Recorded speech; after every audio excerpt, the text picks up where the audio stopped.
Kashmir presents Morning News.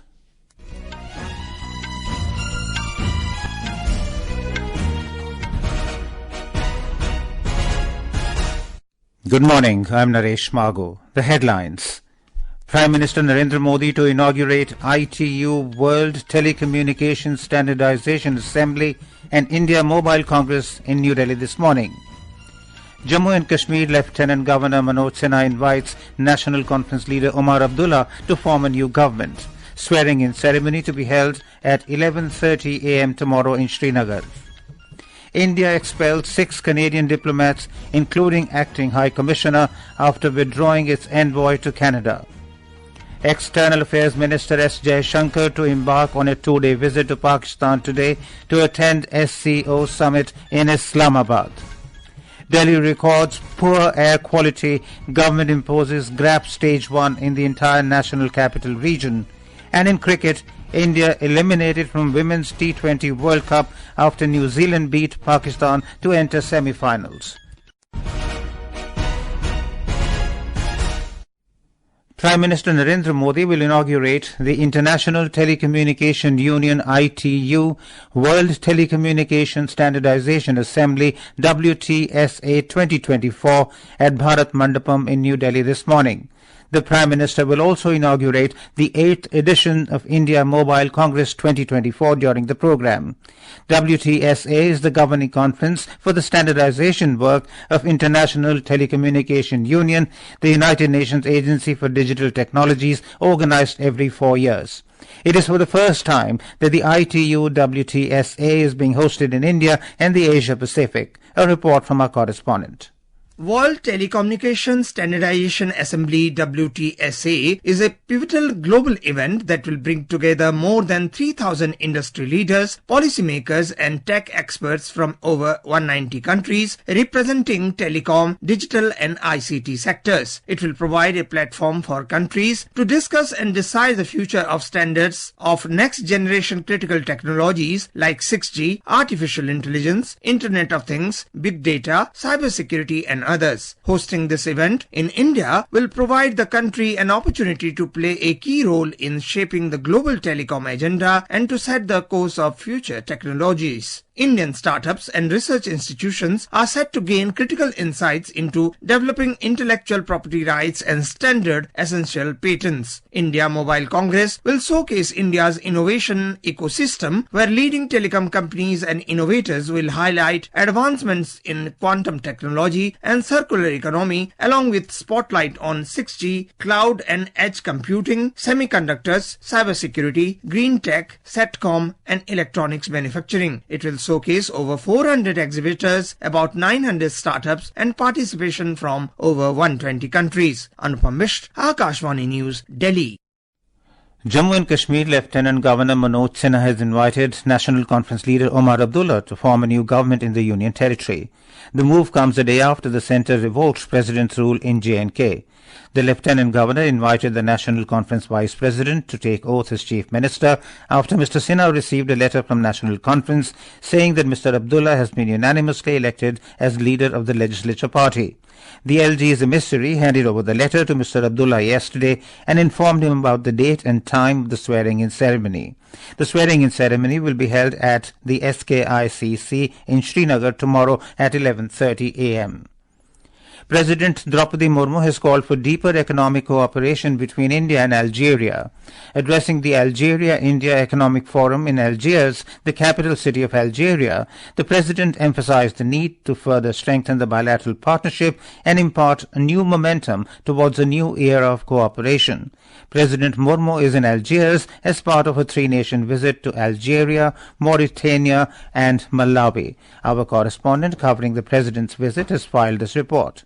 Addressing the Algerian Indian Economic Forum, President Draupadi Murmu said that in various discussions with Algerian leadership, it is evident that Algeria is committed for growth and enhancing the investment opportunity. She said that India is presently a major investor in Africa and both Algeria and India have a great economical relation, but the full potential is yet to be tapped. We in India see ourselves as a strong development partner of Algeria. The overall trade between our two countries stands at $1.7 billion US. However, our economic ties have not been able to fully tap the potential. It is time to reinforce our ongoing cooperation in energy, construction, automobiles, fertilizers, and pharmaceuticals. The President invited Algerian companies in the Make in India initiative. She further said that India and Algeria should continue to work together and thus expand the existing cordial relation between the nations. Algeria's rapid growth and expanding economy offers many opportunities in a variety of sectors. I am impressed by Algeria's GDP growth rate of about 4% and registration of 9,000 investment projects during the last 2 years. I encourage our companies to remain engaged and invested in the opportunities that the Algerian economy offers. Today being the third day of President Draupadi Murmu's visit to Algeria, President is scheduled to attend various programs. President will pay floral tributes to the portrait of former President of India, APJ Abdul Kalam, on his birth anniversary. Mayusha for Akashvani News from Algiers. India has expelled 6 Canadian diplomats, including Acting High Commissioner Stuart Ross Wheeler, Deputy High Commissioner Patrick Hebert, First Secretaries Marie-Catherine Joly, Ian Ross, David Treat, Adam James Chupka, and Paula Orjuela have also been expelled. They have been asked to leave India by or before 19th October. India has withdrawn its High Commissioner in Canada and other targeted diplomats and officials, saying it has no faith in the current Canadian government's commitment to ensure their security. In a related development, the Canadian Chargé d'Affaires was summoned by Secretary East in MEA in New Delhi last evening. He was informed that the baseless targeting of the Indian High Commissioner and other diplomats and officials in Canada is completely unacceptable. External Affairs Minister S Jaishankar will embark on a 2-day visit to Islamabad today to attend the Shanghai Cooperation Organization SCO Summit. The External Affairs Minister had earlier remarked that his Pakistan visit is for a multilateral event and he had ruled out bilateral talks. This will be the first high-level visit of an Indian foreign minister to the neighboring nation in 9 years. Shanghai Cooperation Organization is a permanent intergovernmental international organization. Union Home Minister Amit Shah will interact with the Indian Police Service IPS probationers in New Delhi today. During the meeting, the probationary officers will share their training experiences with the Home Minister. The officers will also receive guidance from Mr. Shah to deal with challenges related to the internal security of the country. This is Akashvani giving you the news. For quick news updates round the clock, follow us on our X handle at AIR News Alerts and log on to our website www.newsonair.gov.in and News on AIR app. The Commissioner of Air Quality Management CAQM has invoked Stage 1 of Graded Response Action Plan GRAP across the entire National Capital Region after the Air Quality Index AQI reached 234, which is in the poor category. In view of this, a 27-point action plan as per Stage 1 of GRAP is being implemented from 8 a.m. today in the entire NCR.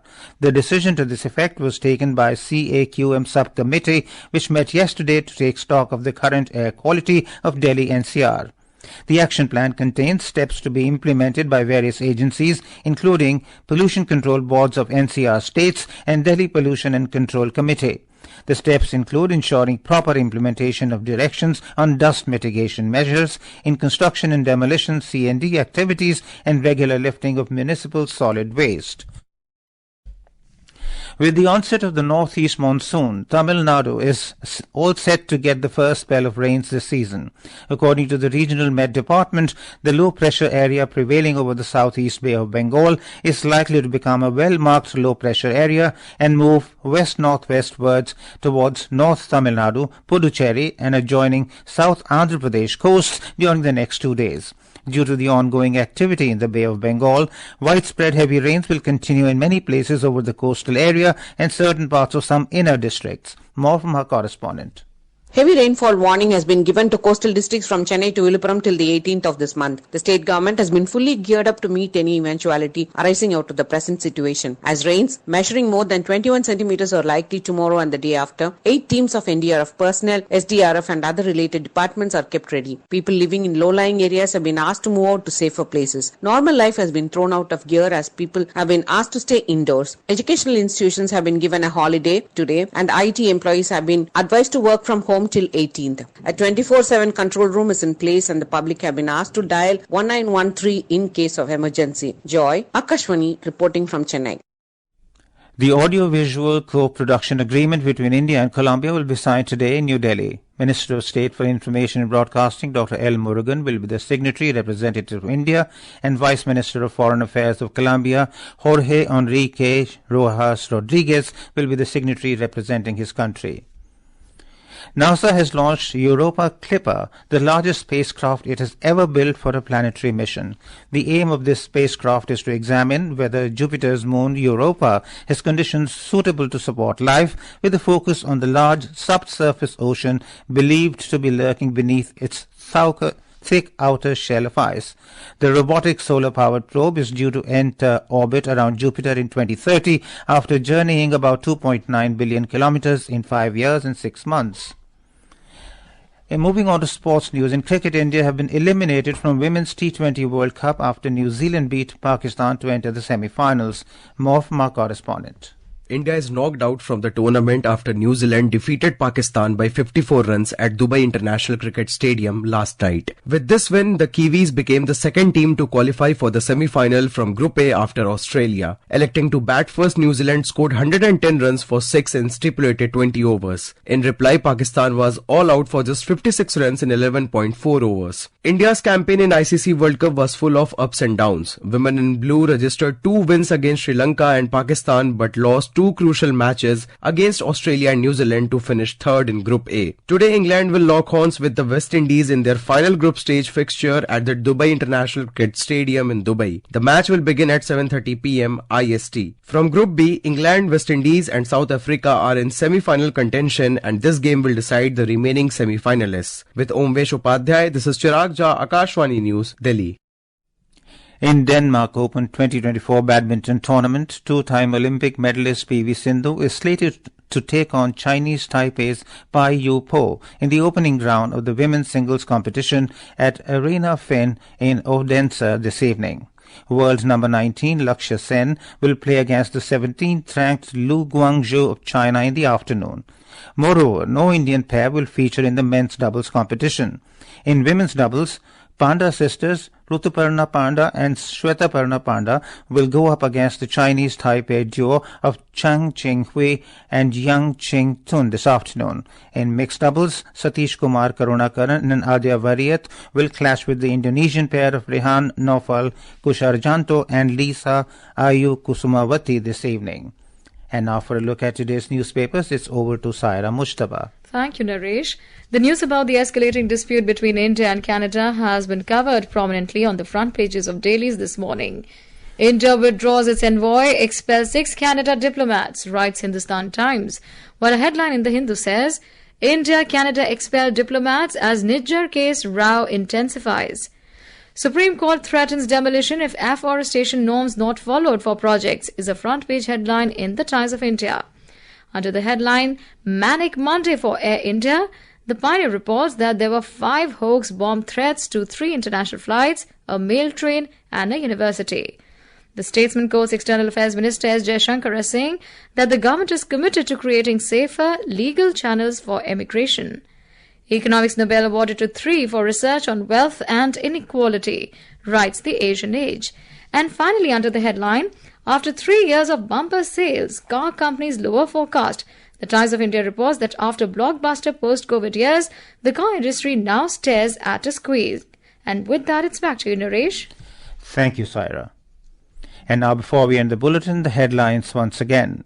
Prime Minister Narendra Modi to inaugurate ITU World Telecommunication Standardization Assembly and India Mobile Congress in New Delhi this morning. Jammu and Kashmir Lieutenant Governor Manoj Sinha invites National Conference leader Omar Abdullah to form a new government. Swearing-in ceremony to be held at 11:30 a.m. tomorrow in Srinagar. India expels 6 Canadian diplomats, including Acting High Commissioner, after withdrawing its envoy to Canada. External Affairs Minister S Jaishankar to embark on a 2-day visit to Pakistan today to attend SCO Summit in Islamabad. Delhi records poor air quality. Government imposes GRAP Stage 1 in entire national capital region. And in cricket, India eliminated from Women's T20 World Cup after New Zealand beat Pakistan to enter semi-finals. And with that, we end the morning news. Have a nice day.